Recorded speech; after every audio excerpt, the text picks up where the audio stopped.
the 4th of November 2024. This is a brand new edition of Newsfirst's Primetime News, coming to you live and direct from our Newsfirst studios here in Colombo. Bringing you the news tonight for the Newsfirst team, I am Jaimal Ratnayaka. And I'm Naveksha Gunasekara. Here are your headlines for tonight. Newsfirst headlines. Main sponsor. A trusted place for your fixed deposit. Valuable FD, a symbol of stability. Supreme Court dismisses petition to delay the date of the 2024 parliamentary polls. Election to go ahead as planned. Multiple political parties at loggerheads over alleged financial transactions running into millions.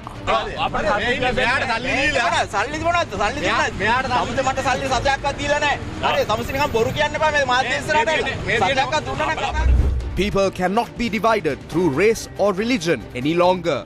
President declares in Ampara.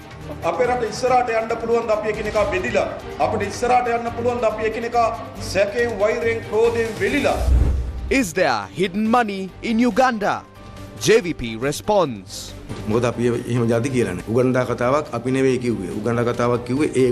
Online date reservation system to obtain passports to launch on Wednesday.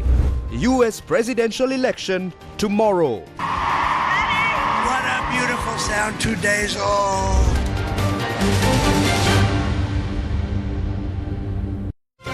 Newsfirst headlines. Main sponsor. A trusted place for your fixed deposit. Valuable FD, a symbol of stability.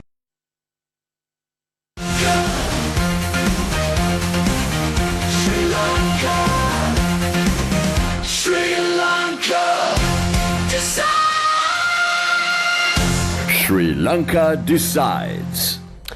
In your top story for tonight, the Supreme Court today dismissed a fundamental rights petition requesting a delay in the general election without taking up for consideration. The petition aimed to annul the Gazette notification announcing the general election, citing procedural violations in the Parliamentary Elections Act related to the calling of nominations and the announcement of the election date. The petition filed by civil activist attorney P.B. Herath was dismissed without being taken up for consideration during a hearing before a three-member bench comprising Justices Preeti Padman Sirasa, Shiran Gunaratne and Priyantha Fernando. P.B. Herath argued that the current election date violates the provisions of the Parliamentary Elections Act. He referenced Section 10 of the Parliamentary Elections Act of 1988, which mandates that nominations must be called within 10 days of the Gazette being issued. The Gazette on the general election was issued on the 24th of September. The petition stated that the general election must be held within the time frame of no less than 5 weeks and no more than 7 weeks following the conclusion of the nomination process. He argued that the valid period for conducting the election should be falling between the 15th of November and the 29th of November. During the proceedings, Herath emphasized his responsibility as a citizen to highlight this legal discrepancy and urged the court to issue an appropriate ruling. Additional Solicitor General Viraj Dayaratna, representing the Attorney General, countered Herath's claims, asserting that the election date has been set in compliance with the Parliamentary Elections Act. He clarified that according to the relevant legislation, the election date is calculated from the deadline for nominations, which is noon on the 11th of October. Dayaratna further explained that the election is scheduled to be held on the 14th of November, noting that substantial preparations for the election have already been completed. He argued that pursuing the petition would not only be unnecessary but would also disrupt the election process. After reviewing the arguments from both sides, the Supreme Court concluded that there was no basis for the petition and dismissed it without allowing it to proceed. The court affirmed that no fundamental rights have been violated and that the election, as organized by the Election Commission, could be held as planned. The respondents named in the petition included the Attorney General on behalf of the President, the Secretary to the President, and members of the Election Commission, including its chairman. පෙනී සිටි විරාජ් දයාරත්න මහතා හරියටම පැහැදිලි කරා මේදී Additional Solicitor General Viraj Dayaratna, representing the Attorney General, clearly said that there has been no violation of any laws in this case, asserting that in accordance with the Parliamentary Elections Act, the election period is indeed set at 35 days. The court concluded that there is no basis for this case and that no fundamental rights have been violated. The Supreme Court ruled that the election being conducted by the Election Commission may proceed without any hindrance, and it is scheduled to take place on the 14th without any amendments. සමස්ත රටවාසීන් වෙත දැනුම් දෙනවා. Speaking at a media briefing, Commissioner General of Elections Samasri Ratnayaka said that all necessary preparations have been made to hold the general election as scheduled on the 14th of November. ඉදිරි දින 10ට අදාළ කටයුතු නිසි ආකාරයෙන් සැලසුම් කළා. ඒ දිනවලදී ඒ අවශ්‍ය ඒ දිනට අදාළ කටයුතු සියලුම district තේරුම් බලධාරු. We have carefully planned everything for the next 10 days. During this time, all the district returning officers as well as the assistant and deputy commissioners are working and fulfilling their duties. We are confident that on the 14th of November, about 1.7 million voters will get the chance to cast their votes at the polling stations. We are following the Parliamentary Elections Act number 1 of 1981. Even though there have been some legal challenges, we haven't stopped our work at any point. We are moving forward with everything we need to do because any citizen who feels they've been treated unfairly has the right to file a petition for fundamental rights. Our work won't stop unless the court tells us to. Right now, there are no legal obstacles to our plans. So, we can definitely confirm that the general elections will happen on the 14th of November. මේනකොටත් එවැනි කිසිදු මිතිමේ බාධාවක් නැහැ. ඒ නිසා අනිවාර්යයෙන්ම නොවැම්බර් 14 වෙනි දින පාර්ලිමේන්තුවේ තියෙන පැවැත්වීම නිශ්චිතයි. As the general election approaches, several political parties are caught up in an escalating financial scandal. Today, two factions of the Democratic National Alliance found themselves in a tense standoff at the Criminal Investigation Department over serious financial allegations. Kegol district leader of the Democratic National Alliance, Vasanta Kumara, held a media briefing over the weekend, accusing party leader Prabha Ganeshan of failing to deliver promised funds to coordinators and candidates. He alleged that the party leader accepted a substantial sum from a businessman. In response to these claims, Prabha Ganeshan visited the Criminal Investigation Department today, demanding an inquiry. The Kegol district leader who made the accusations was also present, and a heated exchange unfolded.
කෝටි 15ක් කරන් තියනවා කියලා මේ හඬපටේ තියෙනවා.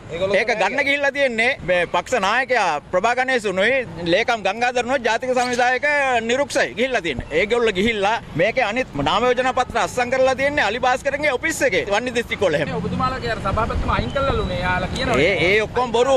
ඒගොල්ලෝ මට කියවනේ දමිතා ගත්තෙත් නැහැ කියලා. අන්තිමට දමිතාටත් කිව්සුමක් අස්සම් කරලා තියෙනවානේ. අවුරුදු එකමාර ජාතික ලැයිස්තුව සංශෝධනය කරලා මේවා කරේ යාට ඉඩ දෙන්නම් කියලා. මේ ඔක්කොම කරේ අපිව රවට්ටලා අපිව නාම යෝජනා අස්සම් කරගෙන මේගොල්ලෝ අලි භාස්කරගේ සල්ලි ගත්ත ව්‍යාපාරයක් මේ කරන්නේ. This was the party leader's response.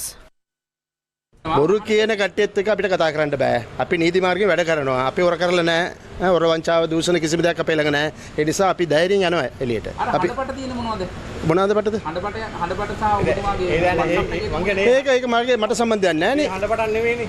ඒක අපේ නෙල තියෙන මගේ එකක් නෙවෙයිනේ. දැන් ඕන අරන් බලන්න මම ඒවල නැහැ නේ. සභාපති වුණා කියලා. සභාපති ළඟ ගන්න ඕන ඔයලා. දැන් ඔයාලා පක්ෂ ඒගොල්ලොත් මේ ඔයාලා පක්ෂෙම නේද? නේද සභාපතිව අපි අයින් කරලා තින්නේ. අත්හැරලා තින්නේ. නෑ එතුමාගේ වංචාව දූෂණ ඇවිල්ලා ළඟදී ආවා අපිට. මොකක්ද ඒ වංචාව? වංචාව දූෂණ කියන්නේ මේ දැන් මේ පෝර සම්බන්ධව ප්‍රශ්නයක් කළා. ඒක ගැන කිව්වේ නැද්ද මේක? ඒක අපිට සම්බන්ධයක් නැහැ නේ. මේකේ තියෙනවනේ අධිකරණයේ ඒක වංචාවන්නේ. නෑ මේකේ තියෙනවනේ පැමිණිලි තුන. පැමිණිලි දීලා තියෙන එකනේ දීලා තිබුණානේ. දීලා තියෙන අල්ලස් කොමිසමේ තියෙන මේක පැමිණිලි තියෙනවා. අපි දාන්න දෙයක් නෑ. නම කවුද? Mohan Perera. Chairman of the Democratic National Alliance, Mohan Pereira, convened a media briefing today and responded to these allegations. I called Ranjan and invited him to join us. At that time, he wasn't influenced by anyone.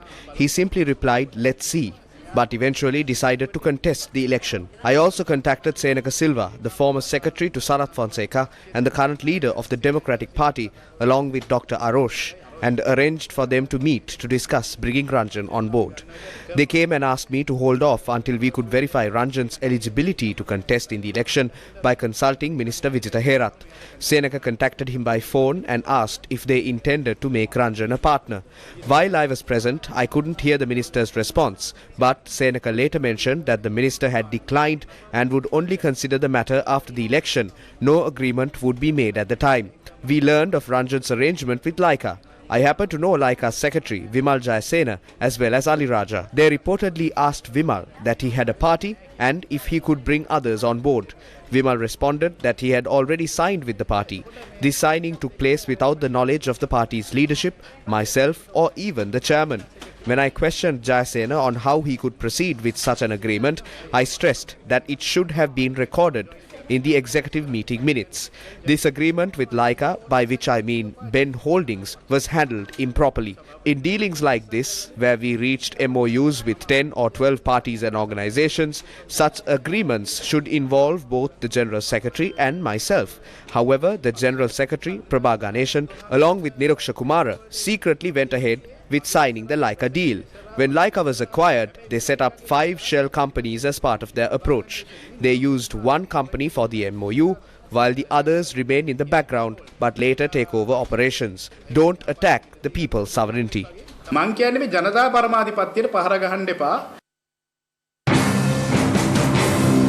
The Aphiya Janabala Party expressed these views at a media briefing in Gampaha. Damita Aberatna introduced herself under the pseudonym Lakkamma. The expenses for the party are being covered by Ali Raja Subhaskaran. Currently, 2 parties have emerged, spending vast sums of money. We are not questioning the act of spending, but the rationale behind it. It is essential for the State Intelligence Service and the Defence Forces, as well as the President, to clarify their stance on this issue. During the 30-year civil war, serious allegations were made against various people. Today, media outlets and political parties have either been acquired or are being utilized in some manner. We have significant concerns regarding the motives behind the expenditure of funds on these actresses in politics. At this juncture, we urge the President to ensure that national security is prioritized.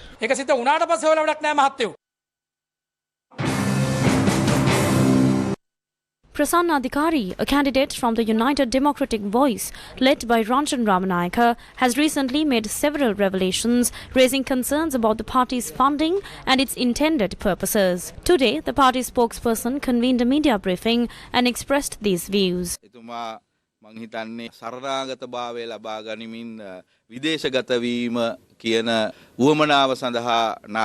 I believe he is orchestrating a facade to obtain asylum and leave the country.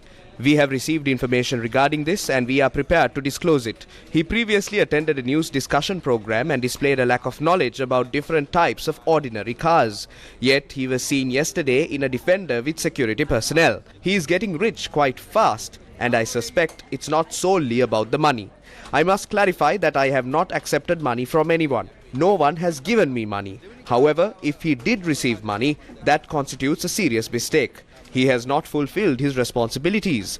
I urge him, as a friend, to kindly return the money he received to the person who provided it. That is his obligation.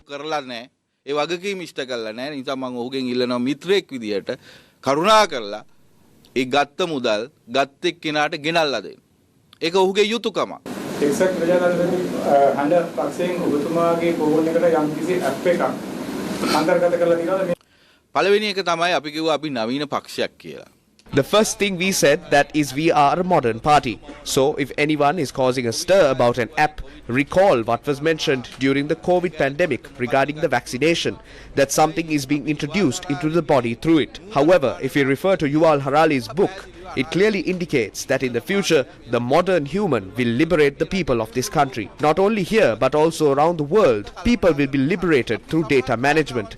We use apps for certain purposes. Those management processes are conducted through advanced technology. You see, when we receive a service from someone during our campaign, our leadership comprises 23 people. We monitor whether these individuals are avoiding engagement in the field according to the Election Act.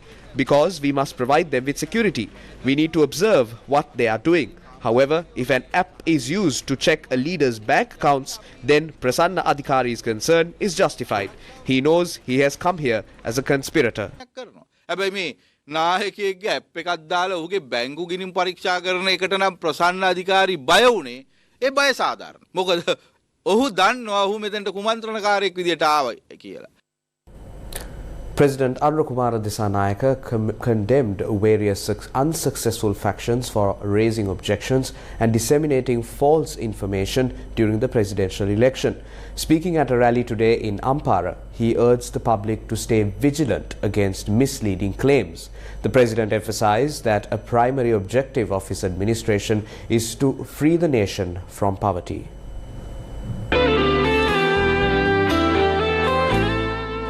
The National People's Power held another rally today in Ampara ahead of the general election. The rally was chaired by NPP leader President Kumara Dissanayaka.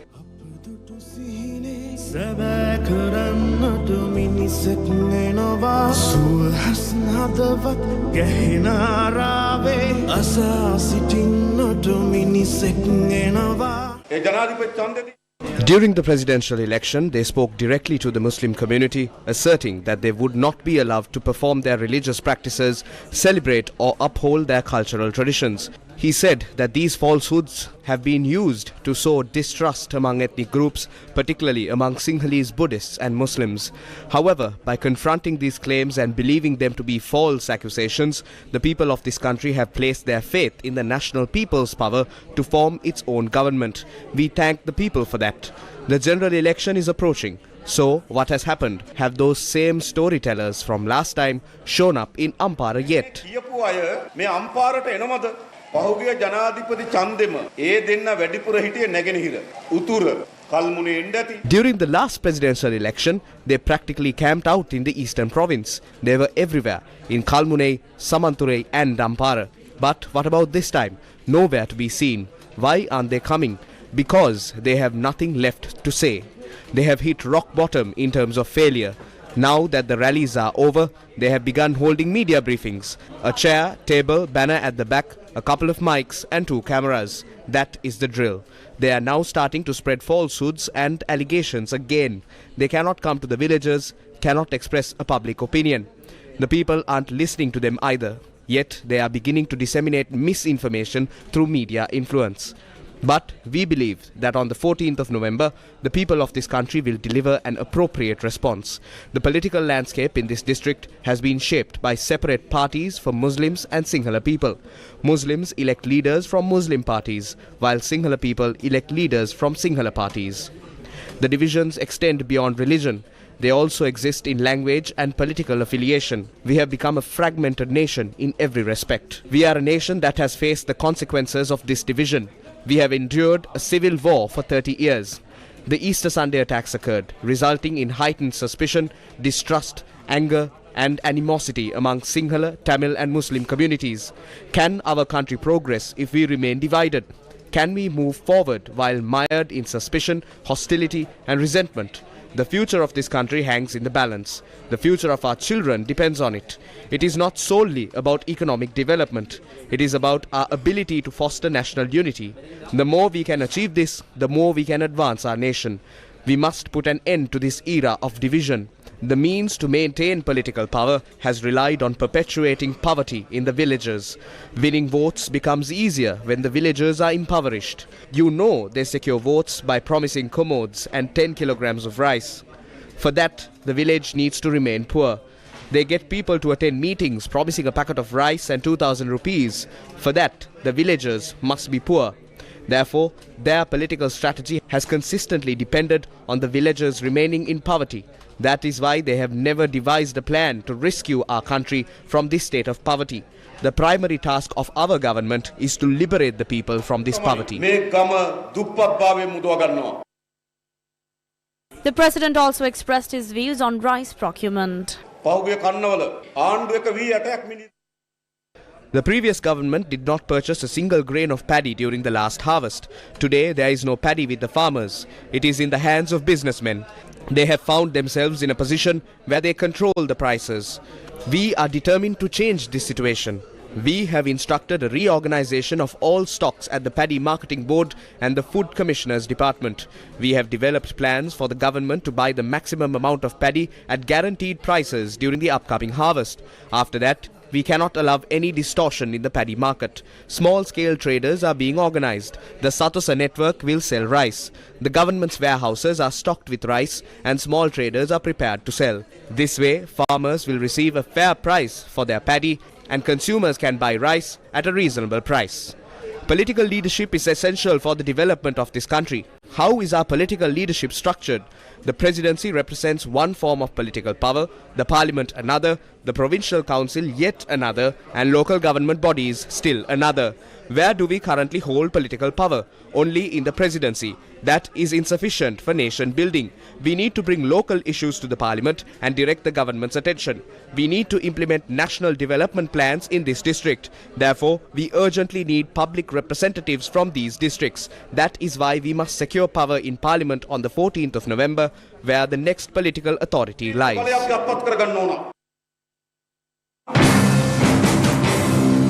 Leader of the Samiki Jana Balawegya, Sajid Premadasa, said that the money alleged taken to Uganda in recent times should be brought back to Sri Lanka. He was speaking at a public meeting in Avisavela yesterday. රටේ බොහෝ දෙනා බලාගෙන ඉන්නවා අපේ රටින් හොරා කාපු අපේම සල්ලි උගණ්ඩාවේ තියෙන සල්ලි ටික මේ ජනතා විමුක්ති පෙරමුණේ රජය ඉතාම Many people are eagerly waiting for the money that was misappropriated from our country and taken to Uganda to be returned. This government needs to act quickly to bring it back. Those funds are essential for addressing the serious challenges our people are facing. Everyone is watching to see if the government will take steps to recover that money, especially since it's likely that those who took it are benefiting from it. The entire nation is hoping for a swift return of those funds to help solve the problems affecting our people. A country can't be effectively governed through deception and manipulation. We need to prioritize the real issues that matter to everyone. So, I am urging the President to take immediate action to ensure the stolen money from our country and believed to be in Uganda is brought back. The whole country is looking forward to seeing those stolen assets returned so that we can assist our suffering citizens. හොරා කාපු මුදල් ටික වහාම අපේ රටට ගෙනෙන්නට කටයුතු කරන්න. මුළු රටම බලාගෙන ඉන්නවා උගණ්ඩාවේ තිබෙන ඒ අපෙන් හොරා කාපු අරමුදල් ටික අපේ රටට ලබාගෙන අපේ රටේ දුක් විඳින ජනතාවට එයාගේ ප්‍රශ්න වලට විසඳුම් ලැබෙනකම්. Was money taken to Uganda? Will it be brought back to Sri Lanka? Chief Secretary of the Janata Vimukti Peramuna, Tilvin Silva, expressed these views.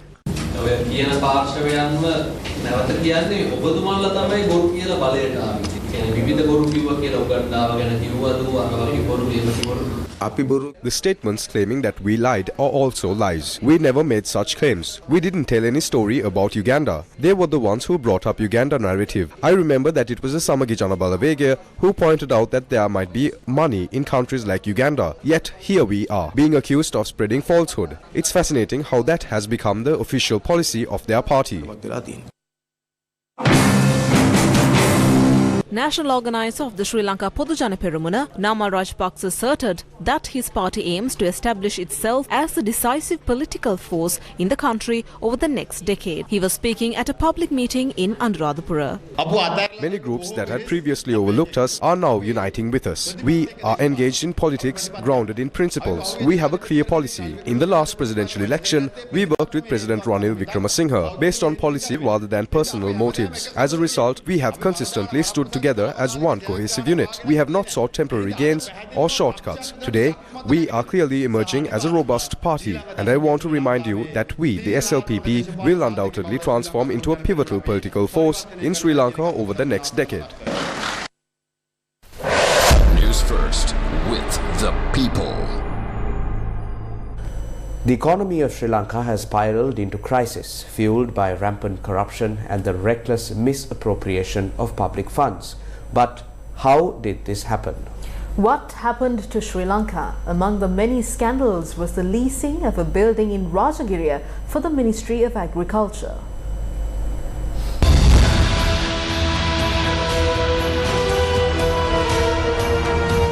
What happened to Sri Lanka?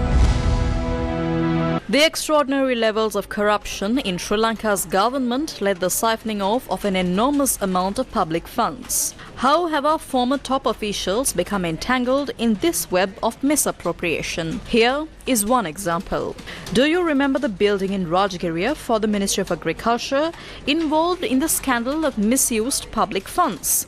In 2015, the government of good governance decided to relocate the Ministry of Agriculture from its established site at the Govijana Mandiraya in Bathramulla to Rajagiriya. This move was justified by claiming that the Govijana Mandiraya was necessary to house the Parliamentary Oversight Committee. During this process, the then Prime Minister presented a cabinet paper, and shortly thereafter, the former Minister of Agriculture submitted another, revealing that cabinet approval had been obtained for this relocation. According to that decision, the government agreed to rent the building for a whopping 21 million rupees per month. This shocking revelation came to light during the investigations conducted by the Presidential Commission probing corruption from 2015 to 2018.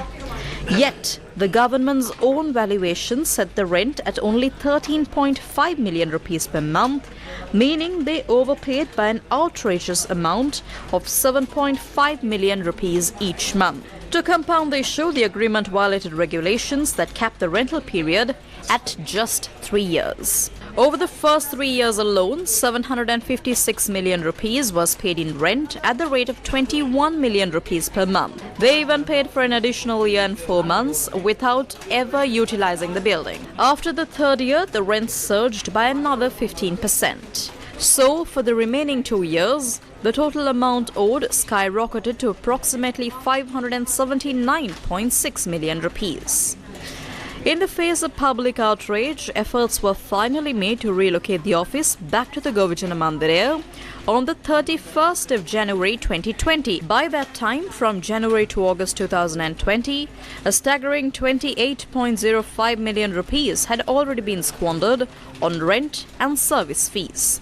Details of this financial mismanagement were exposed during the court meetings and by the Presidential Commission probing corruption. The overall expenditure incurred by the government for the Rajagiri building for the Ministry of Agriculture amounted to nearly 2.1 billion rupees. How significant is this waste? To put it in perspective, on the 29th of last month, the allocation for agriculture fertilizer subsidies for farmers was only 57 million rupees. The funds wasted on this agricultural building could have provided fertilizer subsidies 36 times over. Even more troubling, there was no legal approval from the Attorney General for the tax agreements linked to this building. This decision was made entirely outside the established government procurement process. Numerous technical and legal issues surrounding this building was uncovered by the Presidential Commission. Is that it? No. On the 21st of last month, the Secretary of the Ministry of Agriculture revealed that a deposit of 670 million rupees held by the building's owner has still not been returned to the government. The total amount lost stands at 2.76 billion rupees.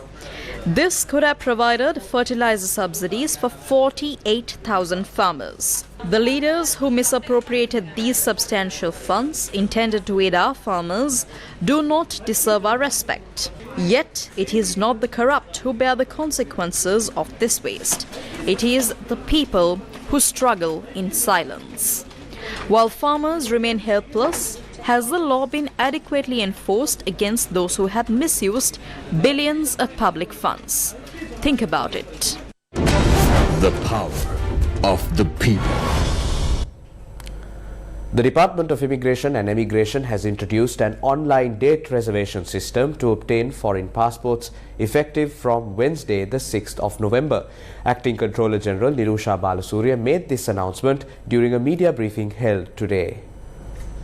මේ ක්‍රමය යටතේ ඔබට ආගමන විගමන දෙපාර්තමේන්තුවේ web අඩවියට ප්‍රවිෂ්ඨ වීමට හැකියාව තියෙනවා. With this system, you can access the Department of Immigration and Emigration's website, where a link is available to apply for passports. By clicking on this link, you will enter the reservation system, allowing you to select a date for your passport application. There is a limited number of tokens available per day, and once they are filled, you can book the next available date. This online system enables anyone to reserve a date from anywhere at any time of the day through the website. Although the system can be made operational now, we have decided to formally launch it on the 6th of November to accommodate those who have already planned to visit the department tomorrow from distant areas. We have already given dates till the end of November, so you will be able to reserve a date starting early December. මුල් දිනයක ඉඳන් ඔබට ඒ සඳහා දිනයක් වෙන් කර ගැනීමේ හැකියාව පවතිනවා. හදිසි කෙනෙකුට විදේශ ගමන් බලපත්‍රයක් ලබා ගන්න උනොත් මොකද කරන්නේ? හදිසි කෙනෙක්ට දේශ ගමන් බලපත්‍රයක් ලබා ගන්න අවශ්‍ය. Even for someone needing a passport urgently, they must first reserve a date through the online system. This confirms their reservation, but also allows them to request an earlier date if necessary. They can visit the department with the required documentation to verify the urgency of their request. An independent committee has already been established for that. පැමිණෙන්න පුළුවන්. අපි මේ වෙනකොට ඒ සඳහා ස්වාධීන වූ කමිටුවක් ස්ථාපනය කරලා තියෙනවා. The Met Department has issued an amber advisory for heavy rain. Heavy showers above 100 millimeters are likely at some places in central, Uva and Sabaragamu provinces and in the Kurunegala district. The general public is requested to take adequate precautions to minimize damages caused by lightning during thunder showers, as the atmospheric conditions are favorable further for the afternoon thunder showers in most parts of the island. Meanwhile, the National Building Research Organisation has also issued landslide warnings to 8 districts. This applies to several divisional secretariats of the Kegol, Ratnapura, Badulla, Gaul, Kalutara, Kandy, Kurunegala and Mathura district. Welcome back to the news. In more local news, the Public Utilities Commission has informed the Ceylon Electricity Board to submit new proposals to reduce electricity taxes before the 8th of November. The request was made due to concerns regarding discrepancies in the previously submitted proposals related to tariff adjustments. The PUCSL said that upon reviewing the proposals, it was observed that the CEB has the capacity to implement greater reductions in the tariffs than the percentages suggested in their current proposals. The CEB had initially proposed a 6% increase in electricity tariffs. Prime Minister Dr. Harini Amarasuriya said that the government will not allow any projects that pose risks to the environment and local livelihoods. මාන්නාරම දිස්ත්‍රික්කය කියන්නේ හරිම විශේෂිත පරිසරය. The Mannar district has a truly unique environment which makes it essential for us to protect our marine resources. We can't afford to destroy them for quick financial gain. Right now, there's a significant project affecting this area, the Adani Wind Power Project. Since it's currently in legal proceedings, I won't go into details, but we are very aware of the potential risks it poses to both the local community and the environment. We cannot allow that kind of damage to happen. I understand there have been ongoing issues, such as the closure of the road from Puttalam to Jaffna. We are actively looking into that as well, and we believe we can find a way to reopen it. Our goal is to approach this thoughtfully, engaging in discussions with all stakeholders to reach a constructive solution. This is not just a show. We have a lot of work ahead to strengthen our collaboration. It's also crucial that we build trust among ourselves moving forward. Adani Power of India has said it will suspend electricity supply to Bangladesh if the government does not resolve its payment issues by November 7th.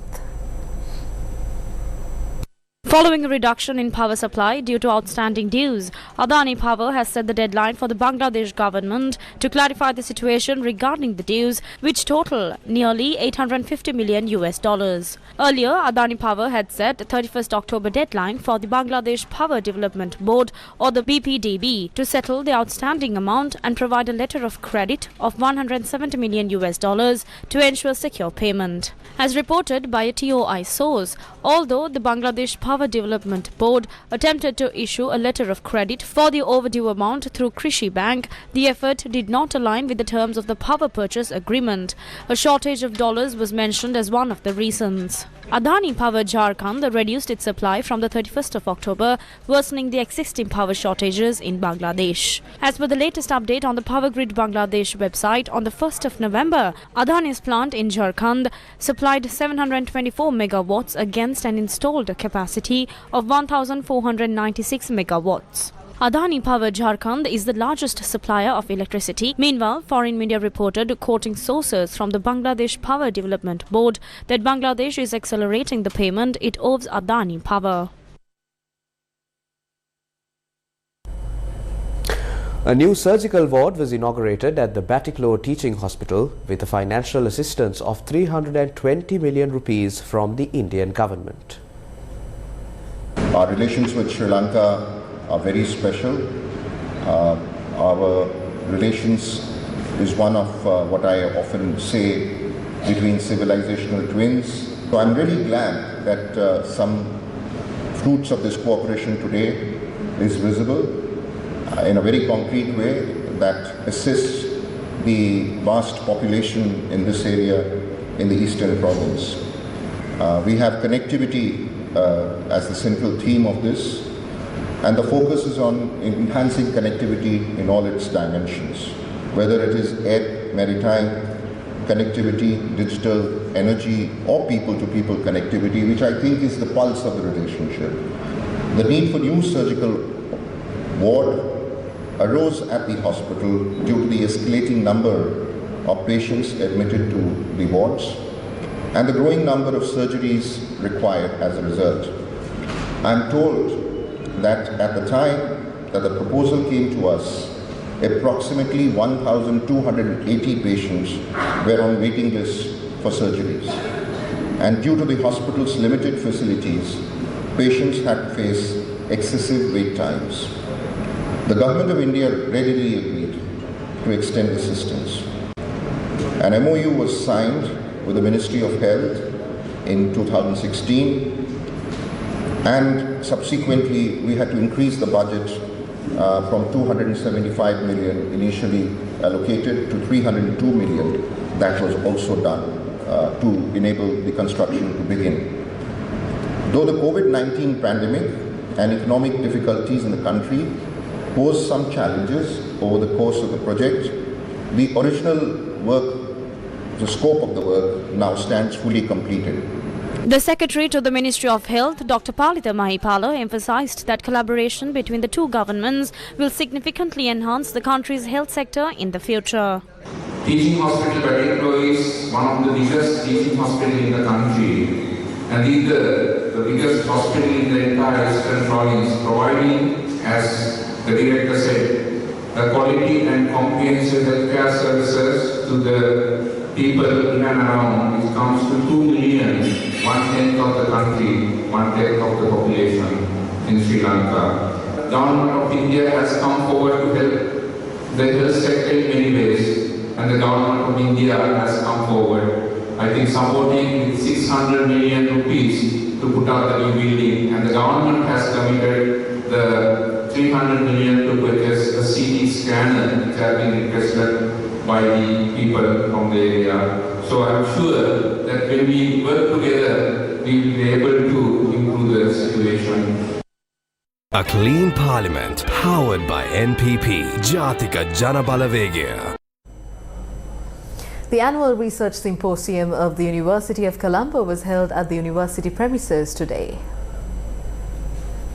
The University of Colombo's annual research symposium brought together leading minds and emerging voices from all its faculties and institutions, along with eminent international researchers under the theme Building a Sustainable Future Through Impactful Research. The first keynote address was delivered by Professor Mohan Monasinghe on transdisciplinary research for sustainability, balanced inclusive green growth, or the BIGG, and climate justice. Climate has to be integrated into all the other aspects of national policies like urban, energy, health, the poverty reduction programs and so on. Unless you have that integration, you will not succeed, okay, with addressing climate change, and you will make the other problems much worse. The old world was a little more hegemonistic, what we call the unipolar world. Think about this. You had the West, US, UK, Europe, and so on. As I said, 15% of the global population dominating BRICS and the global South. And their leadership acknowledged this. The symposium was attended by many, including the UNDP resident representative in Sri Lanka, the Vice-Chancellor of the University of Colombo, and other stakeholders. The 2024 Annual Research Symposium of the University of Colombo featured nearly 400 research projects spanning a wide spectrum of disciplines, from arts and humanities to science and technology.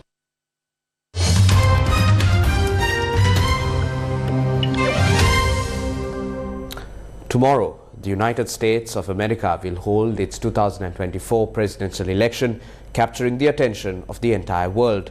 The journey to this election has been particularly compelling, filled with unexpected twists and turns.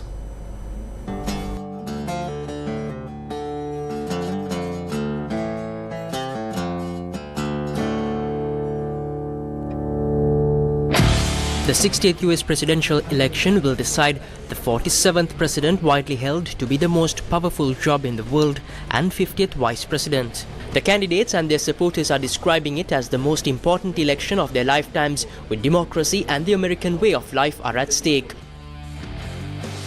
Record amounts of money have been raised and spent on campaign ads and ground games. Media coverage in print, on TV, online and on podcasts has never been more intense or more polarized. US President Joe Biden, who was supposed to run for another term at the Oval Office, dropped out of the race following his debate with Republican opponent Donald Trump on the 27th June.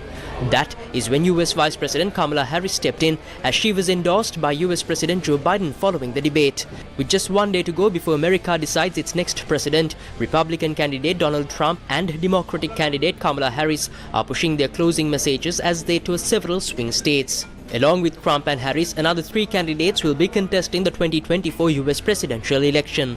They are Chase Oliver, candidate for the wins the election. She will be making history as America's first woman president. And that's a wrap of Primetime News for tonight. Thank you for watching. Good night.